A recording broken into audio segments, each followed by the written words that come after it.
predestinación tiene que darle lugar al libre albedrío.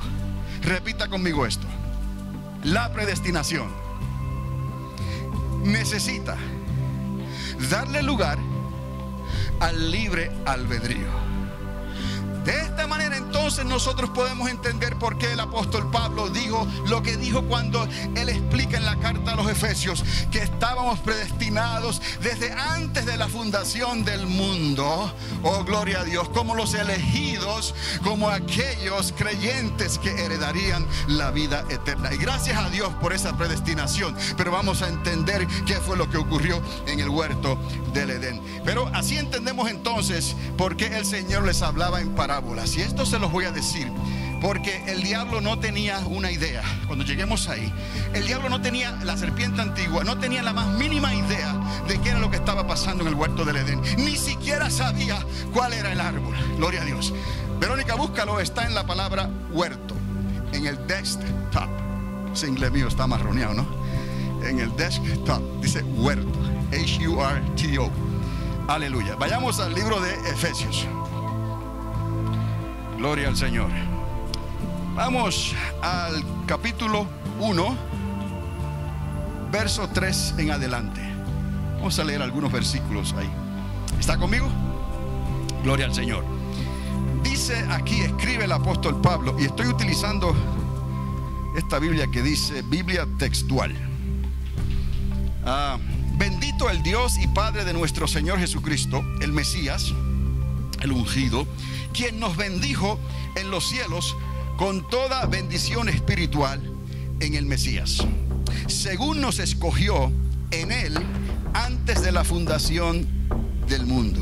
Y es aquí donde comenzamos a subrayar, o usted comienza a prestar atención. Según nos escogió en él. ¿Quién es este él? Pronombre personal.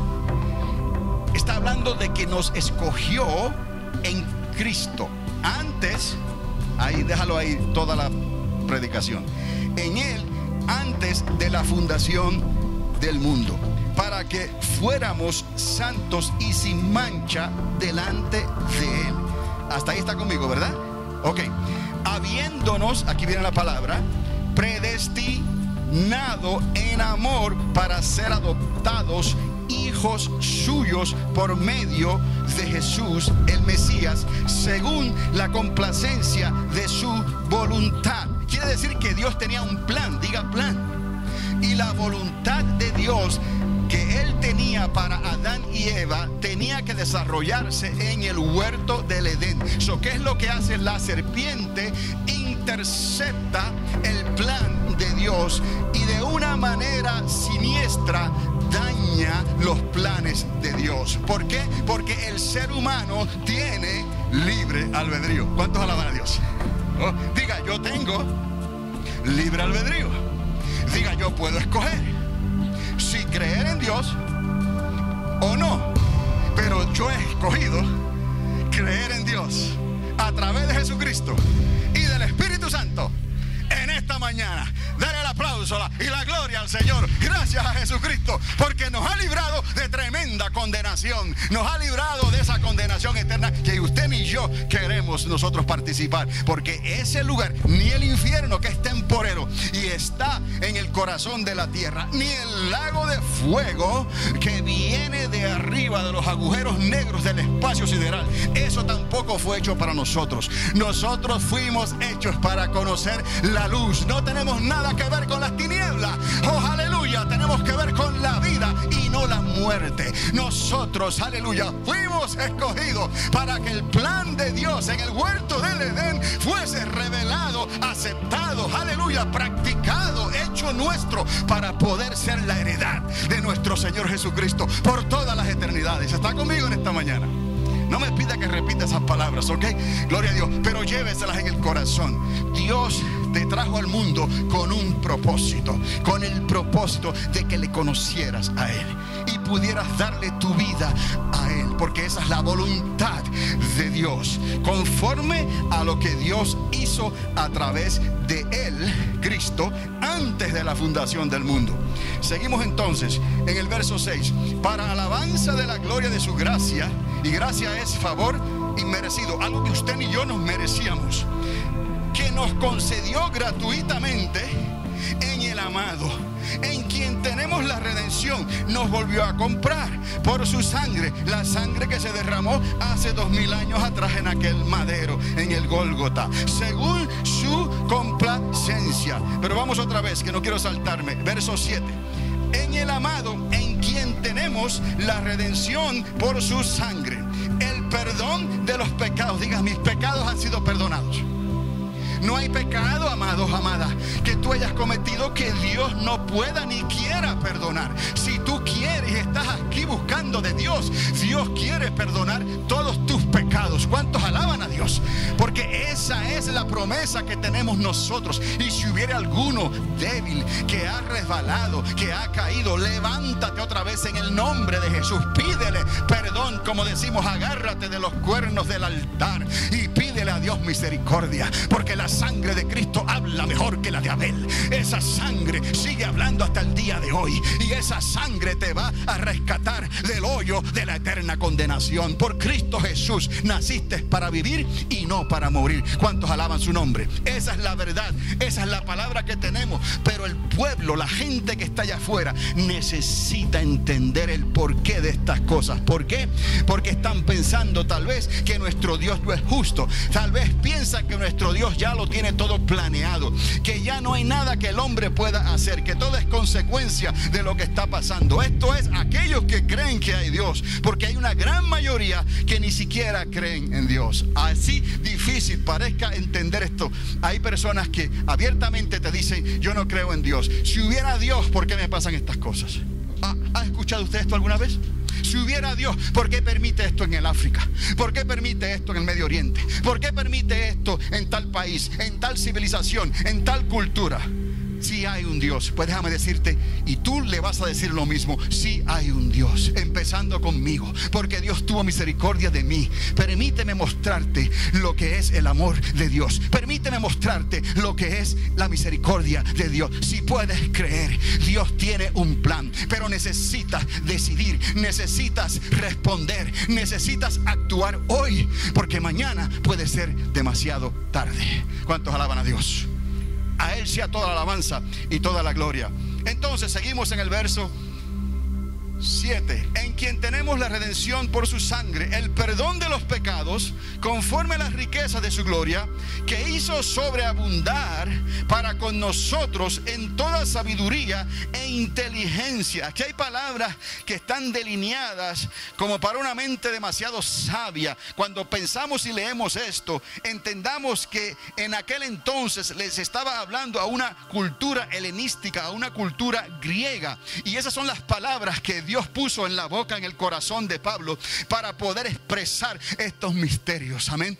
Pero no son difíciles de entender. Dice la palabra que la suma de la palabra es la verdad. Cuando nosotros vamos al libro de Apocalipsis, cuando nosotros entendemos el libro de Efesios o el libro de Romanos, que está conectado con esto, y entendemos lo que ocurrió en el jardín del Edén, entendemos lo que Pablo quiere decir. Por el Espíritu Santo usted entiende. Las parábolas se hablan y el enemigo no puede entender lo que Dios quiere hacer, pero por la lámpara del Espíritu Santo, por la luz que viene de Dios, aleluya, por esa luz tú entiendes esta palabra, porque tú eres hijo e hija de Dios. Amén. ¿Cuántos alaban su nombre? Cuando el resplandor de la verdad, el resplandor del Espíritu Santo alumbra en tu vida, ese resplandor ciega a la serpiente antigua, y la serpiente antigua no sabe, aleluya, cómo actuar, solamente sabe huir. Por eso dice el Señor: resístelo. Cuando Él dice resístelo, es resístelo con la luz del Espíritu Santo. Por eso es que necesitamos la lámpara, la palabra y el aceite del Espíritu Santo en nuestras vidas, para que podamos brillar. Y cuando tú brillas, el diablo se confunde. Aleluya. El resplandor de la gloria de Dios manifestada en tu vida, aleluya, hace cegar a la serpiente antigua. Así es como necesitamos entender estas cosas, para que usted vaya con poder y con autoridad, confiadamente, que lo que tú estás haciendo no lo estás haciendo humanamente de ti, lo estás haciendo por el Espíritu Santo que está en ti. Diga: el Espíritu Santo está en mí. Aleluya. Dice así: ahora las riquezas de su gracia, que hizo sobreabundar para con nosotros en toda sabiduría e inteligencia. Verso 9, dándonos a conocer el misterio de su voluntad. Qué muchos misterios hay en la palabra, y al apóstol Pablo le ha tocado hablar de esos misterios. Tenía una responsabilidad muy grande: cómo acomodar lo espiritual a lo espiritual, cómo acomodar estos misterios, como el misterio del arrebatamiento de la iglesia que hemos hablado aquí, y entendemos que será a la final trompeta. Pues para entender lo que la final trompeta significa, usted necesita estudiar, leer y aprender del Espíritu Santo, de lo que dice el libro de Apocalipsis y lo que dice el libro del profeta Daniel. Todas estas cosas las hace el Espíritu Santo, un mismo Espíritu en cada uno de nosotros. Por eso es que nosotros dependemos tanto del Espíritu Santo, porque si no sería una religión más, si no sería un servicio más, gloria a Dios, si no sería algo para acomodar a la comunidad hispana de Alamogordo. Pero no estamos aquí para acomodar algo a la comunidad hispana. Estamos aquí para acomodar, aleluya, la palabra vivificante, el perdón de Dios y la salvación de Dios a través del Padre, del Hijo y del Espíritu Santo,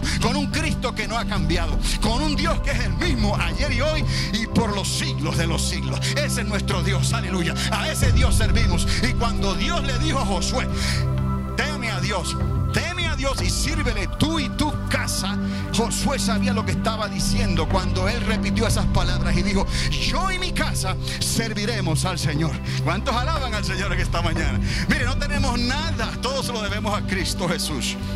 Verso 9 dice: dándonos a conocer el misterio de su voluntad, según su complacencia, según el deseo de Dios que se propuso en sí mismo. ¿Quién se propuso esto? Dios, el Padre.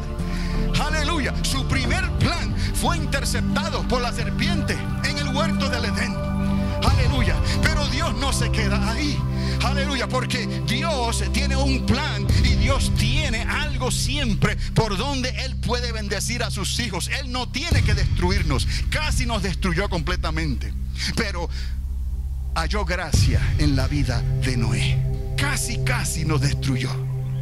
Casi nos destruyó por causa de la intercepción otra vez de seres angelicales que abandonaron su morada, según dice Judas en su carta, según habla el libro de Enoc, que no está entre estos libros, pero en otro tiempo estuvo entre los libros canonizados. Pero Judas menciona a Enoc, Judas menciona las cartas de Enoc. Según lo que dice Judas, ángeles que dejaron su morada interceptaron el plan de Dios. Ángeles que se salieron de sus lugares e hicieron cosas que le eran permitidas solo a los humanos hacer.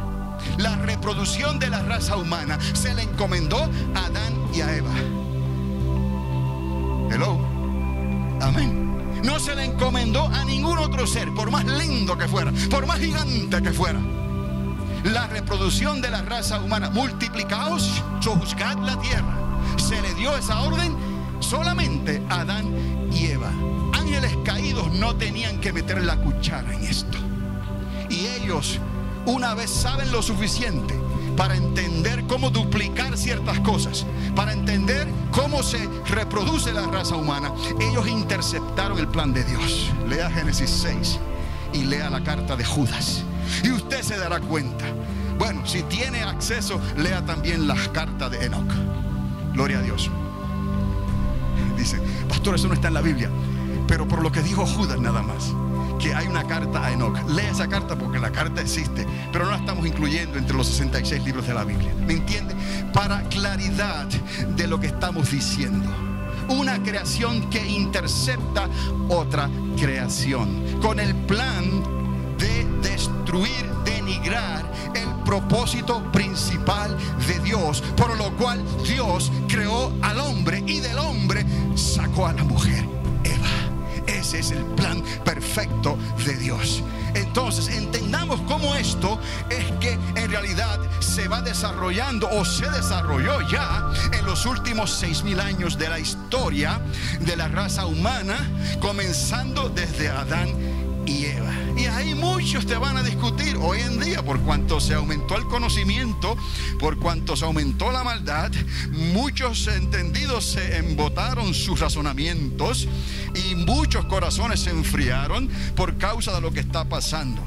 Algunos van a pensar, ¿y qué era lo que había antes de Adán y Eva? No estamos hablando de antes de Adán y Eva. Dejamos los dinosaurios, dejamos esa creación que estaba desordenada y vacía, y vamos a contar desde que Dios reorganiza todas las cosas, ordena todas las cosas, aleluya, y declara que el día es bueno, aleluya, que la luz es buena, y declaró sea la luz, y este es el día primero, aleluya. Desde ahí en adelante, cuando Dios pone al hombre, Adán y Eva, en la tierra, de ahí estamos contando 6,000 años para acá. ¿Está conmigo? Gloria al Señor. Entonces seguimos aquí, dándonos a conocer el misterio de su voluntad, según su complacencia, que se propuso en sí mismo en la dispensación o tiempo del cumplimiento de los tiempos, de reunir todas las cosas en el Mesías. ¿Quién es el Mesías? Cristo Jesús. Recuerda aquí la verdad central de todo esto. El factor central siempre ha sido Cristo, porque Cristo estaba ahí antes de la fundación del mundo. Aleluya. El verbo se hizo carne, y la carne, aleluya, habitó entre nosotros. ¿Me explico? El verbo, ahí estaba el Señor decretando la palabra viva, vivificante. Cuando Dios decretó que el universo y la expansión de los cielos fuera hecha, ahí estaba Jesucristo. ¿Lo entendemos? ¿Verdad que sí? Lo dice la palabra, desde antes de la fundación del mundo. Ok, entonces, el cumplimiento de los tiempos de reunir todas las cosas en el Mesías, las que están en los cielos y las que están en la tierra, en quien también fuimos hechos herederos, habiendo sido, y aquí viene la palabra otra vez, predestinados conforme al propósito del que hace todas las cosas según el designio de su voluntad. Tenemos una verdad absoluta, un conocimiento absoluto, y es que Dios está en control, siempre ha estado en control. Y pudiéramos decir que cuando Dios no quiere saber algo, no lo sabe hasta que Él quiere saberlo. Y esto puede diferir, porque estamos acostumbrados a decir que Dios sabe todas las cosas. Pero regresando al libre albedrío, la única forma de probar el libre albedrío, la única forma de ir y bajar a Sodoma y Gomorra, enviar los ángeles del Señor a ver qué es lo que está ocurriendo en Sodoma y Gomorra, es que Dios ha estado esperando a que suba el clamor de los habitantes de Sodoma y Gomorra a la presencia de Dios. Entonces Dios considera el asunto, y Dios envía a los ángeles destructores a traer esos cataclismos sobre las ciudades de Sodoma y Gomorra, y lo que queda hoy allí en ese lugar es un mar salado, y hasta le dicen el mar muerto. Así es Dios.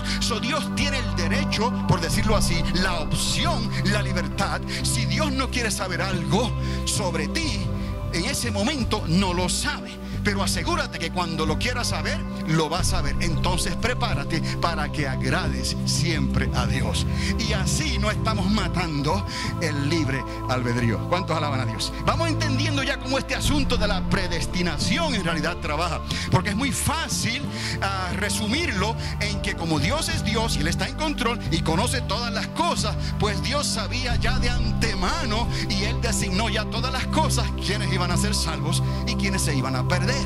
Pero eso no puede ser así. Eso va en contra de los principios de Dios, porque todo aquel que tema a Dios tiene el poder y la libertad para arrepentirse y venir a los caminos de Dios. El que no cree, el que no se arrepiente, déjeme decirle, su nombre no será inscrito en el libro de la vida. Hay que entender estas cosas. ¿Por qué, amados? Porque cuando usted habla allá afuera, hay una competencia fuerte. Hay una competencia con los medios de comunicación, y la gente va a tratar de discutir, arguir con usted, tratando de probar su punto de vista. Aquí no tenemos que probar nada, pero por lo menos déjale la palabra que los juzgará en el día postrero. ¿Cuántos alaban a Dios? Bendito Dios. Verso 11. En quien también fuimos hechos herederos, habiendo sido predestinados conforme al propósito del que hace todas las cosas según el designio de su voluntad, a fin de que seamos para alabanza de su gloria. Nosotros, diga yo nací para alabar a mi Creador. Y mi Creador es Dios, quien envió a su único Hijo, Jesucristo, hace 2000 años atrás, y murió por mí, para que ese derecho fuera actualizado delante del acusador de las almas, y sea decretado ese acusador un mentiroso. Por eso los mentirosos son hijos del acusador. Por eso los mentirosos no entrarán en el reino de los cielos. Por eso es que nosotros, habiendo sido mentirosos, y nosotros teniendo el potencial para mentir, hasta que Cristo no venga, hasta que Cristo no cambie este cuerpo corrupto por incorrupción, en el día en que Él nos transformará, aleluya, hasta ese día este cuerpo estará sujeto, o sea, estará expuesto a mentir. Cualquiera puede mentir, pero acuérdate, la mentira no viene de Dios, la mentira viene del padre de mentira. Eso, si hay mentira en ti, órrale, córrele y pídele perdón a Dios, porque el mañana no le está prometido a nadie. Que no vaya a venir al Señor, o el Señor llame tu número, como dicen así, con una mentira en tu corazón que no fue confesada antes de que ocurriera. Mire, cuando la hermana Mary estaba hablando de poner las manos sobre los enfermos, tantas cosas se nos pueden venir a la mente, al pensamiento. Usted ore, pídale a Dios que unja sus manos. Diga: en mis manos hay vida, en mis manos hay sanidad. Y si algún día el Señor me llama a su presencia, no en el tiempo que Dios tenía determinado, y me tropiezo y me caigo, asegúrate de caer y morirte con tus manos puestas sobre tu pecho. Quizás Dios te resucite. ¿Cuántos alaban a Dios? Y usted dirá: ¿cómo es posible eso? Yo no creo que nadie lo haya intentado. Alguien que vaya a morir y muera con las manos aquí. Gloria al Señor. Pero no sería muy difícil.